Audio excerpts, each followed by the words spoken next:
Hello दोस्तों, कैसे हो आप सब। मुझे पता है मार्केट को देख के थोड़ा टेंशन के अंदर आप होंगे और ये सवाल ज़रूर मन के अंदर होगा कि अभी तो मेरे कॉइन का नंबर आया भी नहीं था और मार्केट के अंदर मोए मोए हो गया। यहाँ पर अगर बिटकॉइन को देखते हैं तो कुछ खास यहाँ पे गिरावट नहीं है, वही 1,17,000, 1,18,000, 1,19,000 डॉलर। इथेरियम और ऑल्ट कॉइन्स के अंदर थोड़ी गिरावट देखने को मिल रही है और बिटकॉइन की डोमिनेंस 60% से नीचे आने के बजाय अब दोबारे से 62% के आसपास पहुंच गई है। और डोमिनेंस का बढ़ना वही दिखाता है कि भैया ऑल्ट कॉइन्स दोबारे से गिर रहे हैं और कई कॉइन्स यहाँ पर 10-10% गिरे हैं और XRP के अंदर भी एक बड़ी गिरावट देखने को मिली। लेकिन ये मार्केट के अंदर हुआ क्यों है ऐसा, उसको समझने की कोशिश करेंगे और यहाँ पर क्या हमें कॉइन्स में बने रहना चाहिए या वो जो लोग बोल रहे हैं अब ये भ्रम है, ऑल सीज़न कुछ नहीं होता है, तो इसको समझने की हम कोशिश करेंगे और बड़े बड़े लोग क्या बोल रहे हैं उसको समझने की कोशिश करेंगे और ओवरऑल मार्केट के अंदर क्या चल रहा है वो भी मैं इस वीडियो के अंदर आपको बताने की कोशिश करूँगा। मार्केट अच्छी हो या बुरी हो, हम यहाँ पे कोशिश कर रहे हैं आपके साथ बने रहने की, तो आप भी हमारा साथ दीजिए, वीडियो को लाइक और चैनल को सब्सक्राइब कीजिए और यहाँ पर इस वीडियो को शेयर भी ज़रूर कीजिएगा। यहाँ पर हम कुछ कॉइन्स भी लेंगे और बिटकॉइन का शॉर्ट टर्म में कहाँ सपोर्ट है, कहाँ रेजिस्टेंस है, उसके बारे में भी बात करेंगे। लेकिन ये मार्केट के अंदर अभी फ़िलहाल हमें प्रेशर देखने को क्यों मिल रहा है? अगर देखते हैं तो कोई ऐसी बड़ी न्यूज़ नहीं है जिसकी वजह से मार्केट के अंदर प्रेशर हो, लेकिन वो इंटरेस्ट रेट कट को लेके जो फेड के चेयरपर्सन है मिस्टर पॉवेल और डोनाल्ड ट्रंप के अंदर कुछ जो है चलता रहता है बातचीत कि वो इंटरेस्ट रेट कम करेंगे कि नहीं करेंगे, प्रेशर बनाया जा रहा है, तो इसका एक ओवरऑल ग्लोबली प्रेशर देखने को मिलता है। लेकिन यहाँ पर ऐसा कोई बड़ी न्यूज़ नहीं है जिससे डायरेक्ट इम्पैक्ट जो है बिटकॉइन और क्रिप्टो करेंसी मार्केट पे देखने को मिले। यहाँ पे हमें समझना है कि यहाँ पर आज डोनाल्ड ट्रंप या आज या कल के अंदर जो है फेडरल रिज़र्व के अंदर वो विज़िट करेंगे। अब क्या वहाँ से निकल के आता है वो भी मायने रखता है। यहाँ पर अगर देखते हैं यूरोप के साथ में उनकी डील हो गई है, जापान के साथ में उनकी डील हो गई है ट्रंप की टैरिफ के साथ में, तो ग्लोबली तो सिचुएशन सही हो रही है, लेकिन हमारे साथ या मार्केट के अंदर ये हो क्या रहा है थोड़ा समझने की कोशिश करते हैं। और अगर आप देखोगे आपको समझना पड़ेगा यहाँ पर टेक्निकली भी और यहाँ पे ओवरऑल क्या चला। अगर एक महीने के अंदर बिटकॉइन को छोड़ दें, इथेरियम 2,000-2,100 डॉलर से ऑलमोस्ट 4,000 डॉलर छूने की कगार पे आ गया था, तो अगर 5-10% गिर जाता है और 3,600-3,700 डॉलर पे आ गया है, तो क्या इसको करेक्शन बोलेंगे या यहाँ पे बोलेंगे अब सब कुछ ख़त्म हो गया? हमारे साथ दिक्कत क्या हो रही है कि हम इतने डरे हुए हैं और पिछले 2-3 साल के अंदर इतना बुरा देखा है कि जैसे ही थोड़ा बहुत कुछ होता है तो ऐसा लगता है यार अब तो सब दुनिया ही इधर से उधर हो गई, सब खत्म हो गया। और वही चीज़ अभी हमारे साथ हो रही है कि हमारा डर हम पे ज़्यादा हावी है और इसी चीज़ का मैन्युपुलेटर्स फ़ायदा उठाते हैं। कोई न्यूज़ नहीं बढ़ी, लेकिन फिर भी ऑल्ट कॉइन्स के अंदर डंप देखने को मिल रहा है। इथेरियम के अंदर डंप देखने को मिला, कुछ खास नहीं है, सोलाना $200 से $190 आ गया, तो इसको क्या हम डंप बोलेंगे? ठीक है, सपोर्ट और रेजिस्टेंस जब आपको पता है शॉर्ट टर्म में, तो क्यों टेंशन लेनी अगर आप लॉन्ग टर्म के हिसाब से देख रहे हो। $10,000 की इथेरियम की प्रिडिक्शन निकल के आ रही है और कौन कर रहा है वो भी बताऊंगा, और $1.5 लाख अभी भी कौन बोल रहा है उसके बारे में बताऊंगा। और उनकी बात को मैं हल्के में नहीं लेता, क्योंकि याद है जब $1 लाख के ऊपर गया था तो वही इंसान था जो बोल रहे थे कि यहाँ पर जो है $75,000 बिटकॉइन आ सकता है और उसके बाद वापस बाउंस बैक कर सकता है। और यहाँ पे जो बड़े बड़े नाम हैं वो ऑल सीज़न की बात कर रहे हैं कि ऑल सीज़न फोमो बन रहा है। तो ये सारी चीज़ें हम ऑब्जर्व करेंगे, लेकिन यहाँ पर जो हमें ध्यान देने वाली बात है कि बिटकॉइन ETF के अंदर थोड़ा सेलिंग प्रेशर है। ब्लैक रॉक ने कल भी 1,000 से ज़्यादा बिटकॉइन खरीदे, लेकिन ओवरऑल मार्केट देखते हैं उसमें बिटकॉइन के ETF वहाँ सेलिंग कर रहे हैं। इसका एक प्रेशर है। इंटरेस्ट रेट कट होगा कि नहीं होगा, मैन्युपुलेटर्स हमारे माइंड से खेलते हैं और माहौल के साथ खेलते हैं, तो उसका भी प्रेशर है, क्योंकि इंटरेस्ट रेट कट करना एक बड़ा इंपॉर्टेंस रखता है अगर हम एक बुल रन को ट्रिगर होते देखना चाहते हैं। क्यों? क्योंकि अगर हिस्टोरिकली भी देखते हो तो जब भी इंटरेस्ट रेट कट हुए हैं हमने ओवरऑल ग्लोबल मार्केट को और फिर बिटकॉइन और क्रिप्टो करेंसी को पंप या ऊपर जाते देखा है। तो ये भी अभी पता चल जाएगा। 30 तारीख को क्रिप्टो की रिपोर्ट यहाँ आने वाली है। 30-29 तारीख को फेड के चेयरपर्सन इंटरेस्ट रेट कट होगा कि नहीं होगा, तो वो बताने वाले हैं। तो ये हफ्ते के अंदर एक थोड़ा प्रेशर रह सकता है, लेकिन बिटकॉइन जिस हिसाब से गिरा नहीं है तो हमें टेंशन नहीं लेनी चाहिए।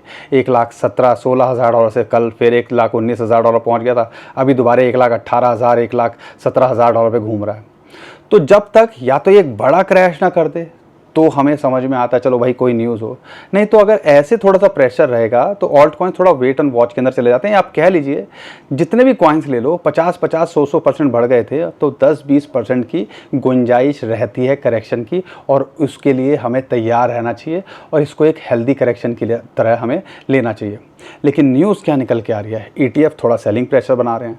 साथ के साथ में अगर मैं बात करता हूँ यहाँ पर जो ऑथर हाइक्स हैं, बिटमैक्स के CEO हैं, जो कि सबसे पहले कह लीजिए क्रिप्टो के अंदर फ्यूचर्स ट्रेडिंग की बात करते हैं, एक बड़ा प्लेटफॉर्म होता था, तो उसके CEO रहे हैं वो। तो उनका कहना है कि भैया बिटकॉइन 2025 में $1.5 लाख हो सकता है और इथेरियम $10,000, और जिस हिसाब से माहौल बन रहा है तो पूरी पॉसिबिलिटी है। तो हमने सिर्फ यहाँ पे टिकने की कोशिश करनी है और अच्छे कॉइन्स में बने रहने की कोशिश करनी है। और हम इनकी बात को थोड़ा सा सीरियसली इसलिए लेते हैं क्योंकि इनकी ज़्यादातर जो इन्होंने बातें बोली हैं पहले भी वो सही निकली हैं। जैसे कि 1 लाख से 75,000 आएगा, फिर बाउंस बैक करेगा, और फिर उन्होंने बोला कि $1 लाख के नीचे शायद कभी अपॉर्चुनिटी ना मिले। तो ये चीज़ एक निकल के आ रही है। साथ के साथ में जो समझने की बात है, CZ बाइनेंस के जो को फाउंडर हैं और जो है CEO रहे हैं, उनकी तरफ से भी निकल के आया कि भैया ऑल्ट सीज़न फोमो बन रहा है, ऑल्ट सीज़न आता यहाँ दिख रहा है। तो बड़े बड़े लोगों की स्टेटमेंट आने लगी है पॉजिटिवली, और ख़ासकर BNB के ऑल टाइम हाई बनाने के बाद ऐसी बात बोलना और BNB चेन से रिलेटेड कॉइन्स का थोड़ा पंप करना, उनके बाइनेंस के लॉन्च पूल लॉन्च पैड के कॉइन का पंप करना, ये थोड़ा सा एक आइडिया देता है कि उन कॉइन्स पे भी आपको नज़र बना के रखनी चाहिए। उसके बारे में थोड़ा आगे बताऊंगा जब मैं ऑल्ट कॉइन्स की बात करूंगा। लेकिन यहाँ पे समझना है कि ओवरऑल यहाँ पे कुछ ऐसी बात नहीं है जिसकी वजह से हमें पैनिक देखने को मिले, और पहले नज़रिए में एक हेल्दी करेक्शन की तरह हमें ये लग रहा है। तो यहाँ पे अगर बड़े कॉइन्स, अच्छे कॉइन्स अगर डिप में मिले तो उसका फ़ायदा उठाने की यहाँ कोशिश करनी चाहिए, और वो चीज़ आपको देखना है। कई कॉइन्स ऑलमोस्ट एक पंप किया, बड़े कॉइन्स, मिड कैप, लो कैप कॉइन की बात करता हूँ, खासकर अगर लार्ज कैप की बात करता हूँ तो 200 डे मूविंग एवरेज के ऊपर होवर कर रहे थे, लेकिन वहाँ से वो रिजेक्ट कर दिया। और आपको पता है 200 डे मूविंग एवरेज सपोर्ट और रेजिस्टेंस कितना इंपॉर्टेंस निकल के आता है। अब उसको ब्रेकआउट करके यहाँ पे जाना चाहिए था, लेकिन कई कॉइन्स वहाँ से रिजेक्ट होते देखने को मिल रहे हैं। तो ये टेक्निकल इंडिकेटर हैं जो हमें समझने की कोशिश करनी है। लेकिन यहाँ पे देखते हैं बिटकॉइन के चार्ट को, तो 21 डे मूविंग एवरेज जो कि लगभग $1,15,000, $1,16,000 एक सपोर्ट यहाँ मिलती है, और एक इंपॉर्टेंट सपोर्ट हमारा वो जोन है ही $1,08,000 से $1,10,000 का जोन। जब तक यहाँ है नथिंग टू वरी, थोड़ा लंबा सोचना है। और लाइंस पे देख रहे हो तो ये लाइनें आपको पता ही हैं, और आपको पता ही है $1,20,000 से $1,25,000 का जो जोन है वो एक रेजिस्टेंस जोन है। जैसे कि $1,08,000-10,000 पे टिकने की कोशिश करी, रिजेक्ट हुआ, ऐसा यहाँ पे, क्योंकि एक मूव लेता है, फिर थोड़ा सा यहाँ पे स्टेबल होने की कोशिश करता है, थोड़ा करेक्ट करता है, सेलर एग्जिट करते हैं, और फिर नए मूव के लिए तैयार होता है। और ये हमने बहुत बार देखा है। तो आप कह लीजिए जिस हिसाब से माहौल बना है, तो लंबे समय के लिए देख रहे हो तो कुछ खास नहीं दिख रहा है, शॉर्ट टर्म में लग रहा है कि हाँ यार थोड़ा प्रेशर है। तो ये हमें भी समझने की कोशिश करनी चाहिए। अब यहाँ पे ऑल्ट कॉइन्स के बारे में बात करना ज़रूरी है, क्योंकि मुझे पता है बिटकॉइन तो किसी के पास, ज़्यादातर लोगों के पास है ही नहीं जो कमेंट करते हैं। अब ऑल्ट कॉइन्स के अंदर क्या है, टेक्निकली देखते हैं तो यहाँ पे हमने कप एंड हैंडल का भी शेयर किया था।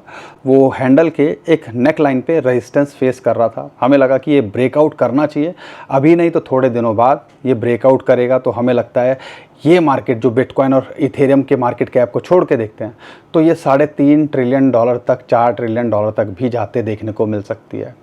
अब ये भी आने वाले टाइम के अंदर पता चल जाएगा। साथ के साथ में टेस्ला का जो प्रेशर था कि टेस्ला ने अपने कॉइन बेच दिए हैं, वो उन्होंने एक वॉलेट से दूसरे वॉलेट में ट्रांसफ़र किए हैं, अब निकल के आया Q2 में तो उन्होंने भी कोई बिटकॉइन सेल नहीं किया है। तो माहौल तो चीज़ें सारी बेटर हो रही हैं, थोड़ा सा यहाँ पे जो प्रेशर होता है तो वो है बिटकॉइन की डोमिनेंस का टेक्निकली।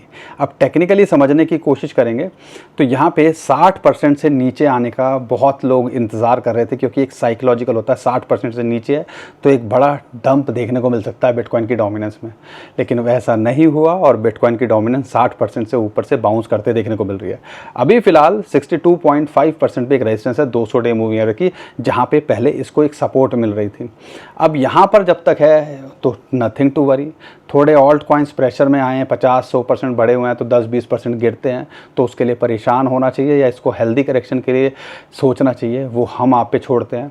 लेकिन हम हमेशा बोलते हैं अच्छे कॉइन्स में बने हो और टॉप कॉइन्स में बने हो और थोड़ा लंबे समय के लिए देख रहे हो तो यहाँ पे हमें नहीं लगता आपको ज़्यादा टेंशन होनी चाहिए, क्योंकि 2-4 दिन के अंदर क्या माहौल चेंज होता है वो पिछले हफ्ते के अंदर हमने देख ही लिया।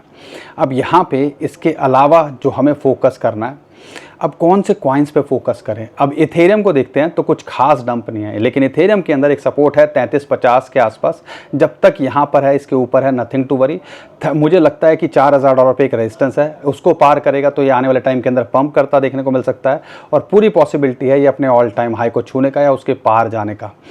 इंटरेस्टिंगली XRP के अंदर सेलिंग ज़्यादा देखने को मिली और उसका हमें प्रेशर देखने को मिला। XRP अगर आप देखते हो तो ऑलमोस्ट $3.5 से रिजेक्ट होके $3.2। अब आप मुझे बताओ $2 से $3.5 कोई कॉइन चला गया हो तो और वो भी बड़ा टॉप 3 के अंदर आता है तो थोड़ी करेक्शन मिल सकती है ना। तो यहाँ पे इसका ऑल टाइम हाई लगभग $3 के आसपास है, जब तक यहाँ है नथिंग टू वरी। तो यहाँ पे एक कह लो आप प्रॉफिट बुकिंग हो रही है, या हमें भी ये समझदारी दिखानी चाहिए जब भी ऐसा हो तो हमने कम से कम अपने प्रिंसिपल को निकाल लेना चाहिए, खासकर जब मार्केट के अंदर इतने बड़े मूव देखने को मिले। तो ये चीज़ देखने को मिली। सोलाना $200 के पार गया, एक रेजिस्टेंस फेस कर रहा था वहाँ पे और एक साइकोलॉजिकल रेजिस्टेंस भी है। अब यहाँ रिजेक्ट होता देखने को मिल रहा है। $160-170 पे एक इंपॉर्टेंट सपोर्ट है, जब तक यहाँ है नथिंग टू वरी।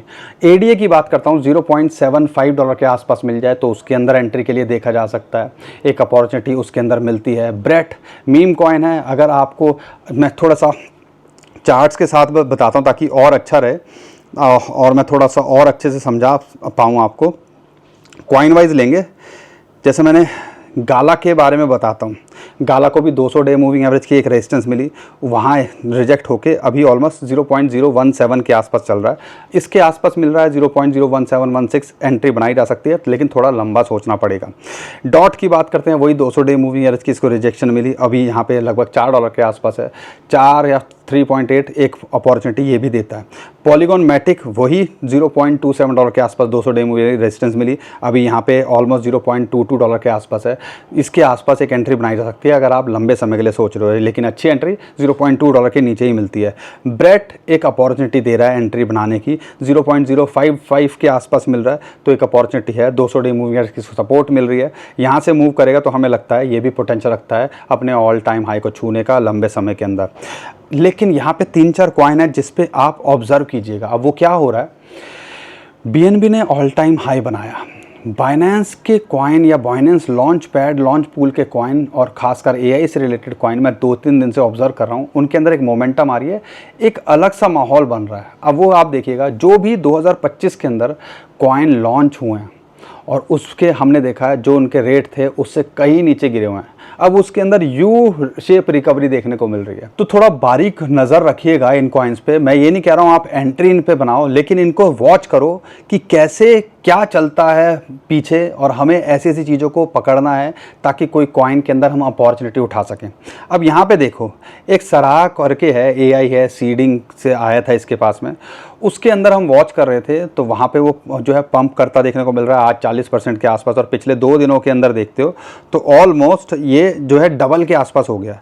ऐसे ही एक न्यूटन प्रोटोकॉल है NEWT, उसके अंदर भी ये भी बाइनेंस लॉन्च पैड का कॉइन था और वहाँ से इसने कुछ खास नहीं किया, लेकिन अभी उसके अंदर भी यू शेप की रिकवरी देखने को मिल रही है।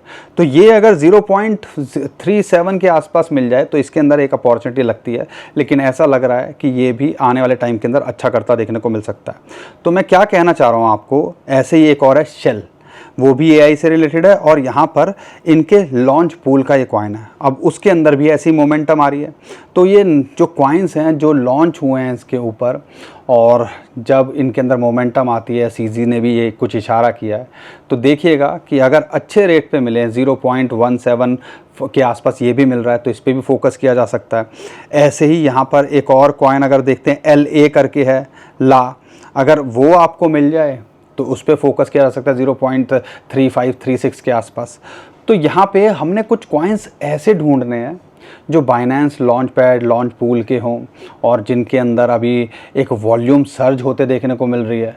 और यहाँ पे BNB अपने ऑल टाइम हाई पे है, तो यहाँ पे AI से रिलेटेड भी है, सारी चीज़ें भी हो रही हैं, ट्रेंड पता है आपको AI का आना चाहिए। तो ये सारे कॉइन्स आपको अच्छा करते देखने को मिल सकते हैं। लेकिन ये जो कॉइन मैं बता रहा हूँ ये सिर्फ अभी ऑब्जर्वेशन के लिए हैं। कुछ भी करने से पहले सारा कुछ अपनी रिसर्च कीजिएगा और डिप में फोकस कीजिएगा, फोमो में मत फंसिएगा, क्योंकि कई कॉइन ऑलरेडी यहाँ से ऑलमोस्ट 50% 100% हो चुके हैं। तो हमने इन कॉइन को ऑब्जर्व करना है और फिर हमने अपनी स्ट्रेटजी बनानी है कि हाँ क्या हम रिलेट कर पा रहे हैं। तो ये भी ऐसी चीज़ें कर सकते हो आप। तो कई लोग पूछते हैं ना कि सर कोई ऐसे कॉइन बताओ जिन पे कुछ एकदम से हो सके, तो ये वो कॉइन है, लेकिन ये बहुत रिस्की कॉइन भी हो सकते हैं, ध्यान रखिएगा। और इसमें अच्छा खासा गिरावट भी देखने को मिल सकती है। लेकिन ओवरऑल कॉइन की बात करते हैं, अच्छे कॉइन्स जैसे नियर प्रोटोकॉल की बात करते हैं, $2.5 के आसपास मिले अपॉर्चुनिटी दिखती है। गाला के अंदर ले सकते हो, ऑन्डो अगर $0.9 के आसपास आ जाए तो फोकस किया जा सकता है। आर्बिट्रम अगर $0.35 के आसपास आ जाए तो फोकस किया जा सकता है। AD अगर $0.75-74 के आसपास आ जाए तो फोकस किया जा सकता है। सोलाना अगर $160 के आसपास आ जाए तो फोकस किया जा सकता है। तो बड़े कॉइन्स पे, अच्छे कॉइन्स पे अगर फोकस करोगे तो मुझे नहीं लगता कि यहाँ पे आपको दूसरे कॉइन्स की ज़रूरत पड़ेगी लंबे समय के लिए। उम्मीद करता हूँ दोस्तों हर बार की तरह आपको हमारा कंटेंट अच्छा लगा होगा। मुझे पता है सिचुएशन थोड़ा सा टेंशन वाली हो जाती है जैसी मार्केट क्रैश करती है, लेकिन आपका भाई हमेशा कोशिश करता है आपके साथ बने रहने की। तो चैनल को सब्सक्राइब ज़रूर कीजिए, वीडियो को लाइक करिए और शेयर कीजिए। ट्विटर टेलीग्राम को हमारे फॉलो कर लीजिए, नीचे डिस्क्रिप्शन में जो लिंक है उसी से कीजिएगा। बहुत सारे स्कैमर हमारे नाम से स्कैम करने की कोशिश कर रहे हैं। और अपनी रिसर्च ज़रूर करिएगा कुछ भी करने से पहले। हम फाइनेंशियल एडवाइज़र नहीं हैं, तो अपने फाइनेंशियल एडवाइज़र से भी पूछिएगा कुछ भी करने से पहले। अभी के लिए विदा लेता हूँ। खुश रहिए, मुस्कुराते रहिए, कमाते रहिए। आपका दोस्त पंकज। थैंक यू, नमस्कार, धन्यवाद।